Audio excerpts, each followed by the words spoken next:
తీసుకున్నావు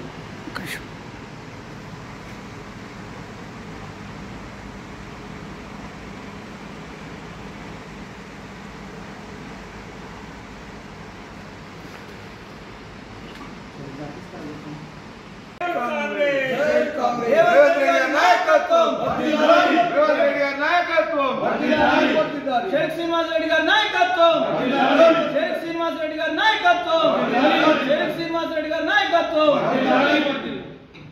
రోజు జనగామ ఎమ్మెల్యే పల్లా రాజేశ్వర్ రెడ్డి గారు ప్రజాస్వామ్యం గురించి ఇంకా ప్రజాస్వామ్యం మొత్తం కూలి అయిందని చెప్పి సన్నాయి నొక్కులు నొక్కుతా ఉన్నారు.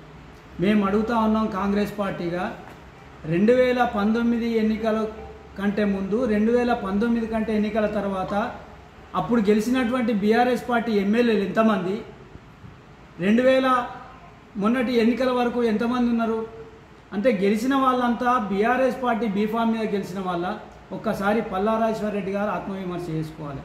ఈరోజు రేవంత్ రెడ్డి గారు ముఖ్యమంత్రి అయిన తర్వాత మీరేదైతే ప్రజాస్వామ్యాన్ని కూని చేసి ఏదైతే నియంతృత్వ పోకడ ద్వారా పరిపాలన కొనసాగించారో అట్లా కాకుండా తెలంగాణ రాష్ట్రంలో ప్రజాస్వామ్యం పరమడిల్లాలే, ప్రజాస్వామ్యబద్ధంగా తెలంగాణ పునర్నిర్మాణం జరగాలని చెప్పి ఈరోజు రేవంత్ రెడ్డి గారు గౌరవ ముఖ్యమంత్రి గారు ప్రయత్నం చేస్తూ ఉన్నారు. కానీ ఈరోజు పల్లా రాజేశ్వర్ రెడ్డి గారు మాట్లాడుతున్నటువంటి మాటలు చూస్తూ ఉంటే ఈరోజు తెలంగాణ సమాజం మొత్తం తలదించుకునే విధంగా ఈరోజు పల్లా రాజేశ్వర్ రెడ్డి గారు మాట్లాడుతూ ఉన్నారు. గతంలో మీరు ఏ పార్టీలో గెలిచినా సరే, వాడెక్కడ గెలిచినా సరే మా పార్టీలోకి వచ్చి ఈంత జరిపా, ఏ పార్టీలో కట్టినా సరే అనే విధంగా ఈరోజు అంగట్లో పశువులను కొన్న మాదిరిగా మీరు మిగిలిన పార్టీలో ఉన్నటువంటి ప్రజాప్రతినిధులు మీరు కొనలేదా అని చెప్పి ఈ సందర్భంగా వారిని అడుగుతా ఉన్నాం. ఈరోజు కాంగ్రెస్ పార్టీ శాసనసభ పక్షం మొత్తం విలీనం చేసింది మీ టీఆర్ఎస్ పార్టీ, మీ బాపు తెలంగాణ బాపు అని చెప్పుకునే కేసీఆర్ కాదా అని చెప్పి ఈ సందర్భంగా పల్లా రాజేశ్వర్ రెడ్డి గారిని ప్రశ్నిస్తూ ఉన్నాం. ఈరోజు తెలంగాణ పునర్నిర్మాణంలో భాగంగా కాంగ్రెస్ పార్టీ ప్రవేశపెట్టినటువంటి 6 గ్యారంటీలను 100 రోజుల్లోపు ఈరోజు అమలు చేస్తూ ఉంటే రేవంత్ రెడ్డి గారి పరిపాలన చూసి ఈరోజు మిగిలిన పార్టీలో గెలిచినటువంటి ప్రజాప్రతినిధులందరూ కూడా ఈరోజు తెలంగాణ పునర్నిర్మాణం కోసం కాంగ్రెస్ పార్టీలో చేరుతూ ఉంటే ఈరోజు పల్లా రాజేశ్వర్ రెడ్డి గారు ఈరోజు సన్నాయి నొక్కులు నొక్కుతూ ఉన్నారు. చెప్పులతో కొట్టేది మిమ్మల్నే కొడతారు. ఇప్పటికే తెలంగాణ సమాజం మొత్తం మిమ్మల్ని పక్కకు పెట్టి ఈరోజు తీర్పునిచ్చింది, కాంగ్రెస్ పార్టీని అధికారంలోకి తీసుకొచ్చింది. ఇంకానైనా బుద్ధి తెచ్చుకోకుండా ఈరోజు పదే కాంగ్రెస్ పార్టీని గౌరవ ముఖ్యమంత్రి గారిని విమర్శించడం మానుకోవాలి. మీకోసం మీరేదైతే తెలంగాణలో ప్రజాస్వామ్యం లేకుండా ధర్నా చౌక్ నెత్తేసిర్రో, కానీ రేవంత్ రెడ్డి గారు అధికారంలోకి వచ్చిన తర్వాత ఈరోజు ధర్నా చౌక్లో ధర్నా వేసుకోవడానికి అవకాశం కల్పించారు. ఈరోజు తెలంగాణ ప్రగతి భవన్ను బద్దలు కొట్టి సామాన్య ప్రజలను కూడా తెలంగాణ భవన్లోకి తీసుకుపోయే విధంగా ఈరోజు పరిపాలన కొనసాగిస్తూ ఉన్నారు. ఏ రోజు కూడా మీ ముఖాలకు ఎమ్మెల్యేలు మంత్రులు కూడా ప్రగతి భవన్లో అడుగుపెట్టినటువంటి పరిస్థితి లేదు. కానీ రేవంత్ రెడ్డి గారు గెలిచిన తర్వాత ఈరోజు సామాన్య ప్రజానీకం మొత్తం ప్రగతి భవన్లో వారి సమస్యల పరిష్కారం కోసం ఈరోజు ప్రగతి భవన్లోకి పోతున్నటువంటి పరిస్థితి.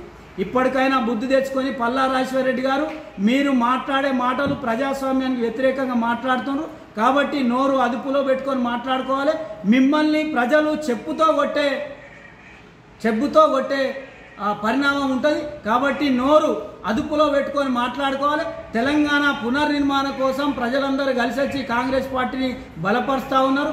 దానికి మీకేమైనా సమస్యలు ఉంటే మీకోసమే ధర్నా చౌక్ ఏర్పాటు చేసినాం. పోయి ధర్నా చౌక్లో కూర్చొని ధర్నా చేసుకోవాలి తప్ప పిచ్చి మాటలు మాట్లాడితే ఖబర్దార్ పల్లా రాజేశ్వర్ రెడ్డి, మర్యాద కొద్ది మాట్లాడితే మంచిగా ఉంటుంది.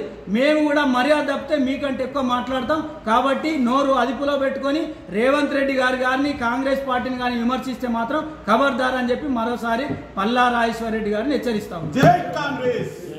జనగామ ఎమ్మెల్యే పల్లా రాజేశ్వర్ రెడ్డి గారు పత్రికా విలేకరుల సమక్షంలో మాట్లాడుతూ బీఆర్ఎస్ పార్టీ ఎమ్మెల్యేలు పార్టీ వీడి కాంగ్రెస్ పార్టీలో చేరితే ప్రజలు చెప్పులతో కొడతారని చెప్పేసి మాట్లాడడం చాలా విడ్డూరకరమైనటువంటి విషయం. 2019 ఎలక్షన్ల తర్వాత అప్పటి బీఆర్ఎస్ పార్టీ అధ్యక్షులు, వ్యవస్థాపక అధ్యక్షులు, ముఖ్యమంత్రి హోదాలో ఉన్నటువంటి కల్వకుంట్ల చంద్రశేఖరరావు గారు సంతలో పశువులను కొన్నట్టు కాంగ్రెస్ పార్టీకి వివిధ పార్టీల నుంచి ఎమ్మెల్యేలను కొని ఆయన దాంట్లో విలీనం చేసుకుంది. నిన్న మాట్లాడిన పల్లా రాజేశ్వరరెడ్డి గారికి తెలియదా అని చెప్పేసి మేము అడుగుతా ఉన్నాం. అదేవిధంగా మొన్నటికి మొన్న ముత్తిరెడ్డి యాదగిరి రెడ్డి గారికి టికెట్ ఇవ్వకుండా అక్కడ ప్రాంతంలో చిచ్చులు పెట్టి జడ్పీటీసీలను, ఎంపీటీసీలను, సర్పంచులను బలరంలో గొల్ర మాదిరిగా అంగట్లో గొల్ర మాదిరిగా కొని ఈరోజు ముత్తిరెడ్డి యాదగిరి రెడ్డికి టికెట్ రాకుండా నువ్వు జడ్పీటీసీలను గిట్లా తీసుకుపోయి హైదరాబాద్ లాడ్జ్లలో దాచిపెట్టి వాళ్ళని కొన్నది నిజం కాదా?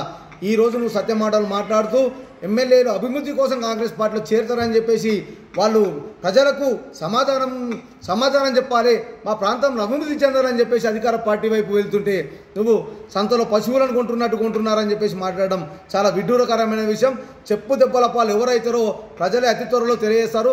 వందల వేల కోట్లు పందికొక్కులు లెక్క తిని ఈరోజు తెలంగాణ ప్రాంత ప్రజల సొమ్మును మొత్తం మీరు కాజేసిన మీకు ప్రజలే గుణపాఠం చెప్తారని చెప్పేసి తెలియజేస్తా ఉన్నాం. కాంగ్రెస్ పార్టీ ప్రజలకు అండగా ఉంటూ ప్రజా శ్రేయస్సు కోసం, ప్రజల అభివృద్ధి కోసం పోరాడే పార్టీ. ఈ పార్టీలో ఎవరు నచ్చినా కానీ తీసుకుంటాం, ప్రజలకు న్యాయం చేస్తాం, ప్రజా పక్షాన మేము నిలబడతామని చెప్పేసి డిమాండ్ చేస్తూ ఉన్నాం. ఇటువంటి పిచ్చి పిచ్చి మాటలు మళ్ళీ ఒకసారి మాట్లాడితే ప్రజలే తిరగబడతారు. ప్రజా వ్యవస్థలో, ప్రజాస్వామ్యంలో మీకు తిరిగే హక్కు లేదని చెప్పేసి కూడా మేము డిమాండ్ చేస్తూ ఉన్నాం. జై కాంగ్రెస్.